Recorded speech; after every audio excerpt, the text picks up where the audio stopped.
Hi friends, இன்றைக்கி ஒரு video தான் வந்திருக்கோம். ஏன்னா நாங்கள் காலையில் 4 மணிக்கெலாம் எந்திரிச்சு இன்றைக்கி பழனி முருகன் கோயில் போகணும்னு சொல்லி கிளம்பி போயிட்டோம். 5 மணிக்கெலாம் கோயிலுக்கு போயிட்டோம். போய் சாமியெல்லாம் பார்த்துட்டு இறங்கி வரும்போது அந்த ஃபோட்டோஸ்லாம் எடுத்தோம். ஏன்னா மேலே மொபைல் அலோடு கிடையாது.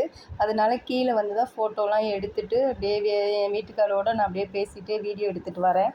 அப்போது சொன்னாங்க, இன்றைக்கி ரொம்ப நல்ல நாளாக, செவ்வாய்க்கிழமை, மாதத்தில் வர செவ்வாயும் விசாகமும் ரெண்டும் ஒன்றா வர்றது ரொம்ப விசேஷம் அப்படின்னு சொன்னாங்க. அப்போ என் வீட்டுக்கார்ட்ட சொல்கிறேன், பரவாயில்ல, நல்ல நாளில் தான் நம்மளை கடவுள் நம்மளை அழைச்சிருக்காரு. அதுவும் ஒரு சந்தோஷம். அதுக்கப்புறம் இந்த இந்த கோயிலை பொறுத்தளவு குழந்த முருகன் கீழே இருப்பாராம். அவரை ஃபஸ்ட்டு கும்பிட்டுட்டு தான் நம்ம மேலே போகணுமா, மேலே முருகனை பார்க்கணும். ஏன்னா அவர் தங்கின இடம் அதுதானா. அதுக்கப்புறம் தான் மலையில் போய் தங்கினாரா. இதே எங்களுக்கு இத்தனை வருஷம் தெரியாது. இப்போ தான் அது தெரிய வந்துச்சு. இனிமேல் அதையும் கடைப்பிடிச்சி அது மாதிரியே போகணும். இந்த கடையில் என் பேத்திக்கு கொஞ்சம் விளையாட்டு ஜாமான் வாங்கிட்டு அப்படியே இதை பேசிக்கிட்டே நாங்கள் நடந்து போயிட்டுருக்கோம். ஒரு ஹோட்டலை பார்த்து சாப்பிடணும்னு சொல்லி, அந்த ஹோட்டலில் தான் நாங்கள் எப்பயுமே சாப்பிடுவோம். கோயிலுக்குன்னு வந்தால் அந்த ஹோட்டலில் தான் போய் சாப்பிடுவோம். சாப்பாடு பிரமாதமாக இருக்கும்.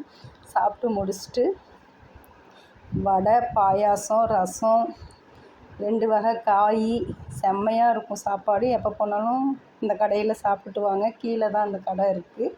சரிங்களா? இப்போது சாப்பிட்டுட்டு அப்படியே கிளம்பிட வேண்டியதாங்க.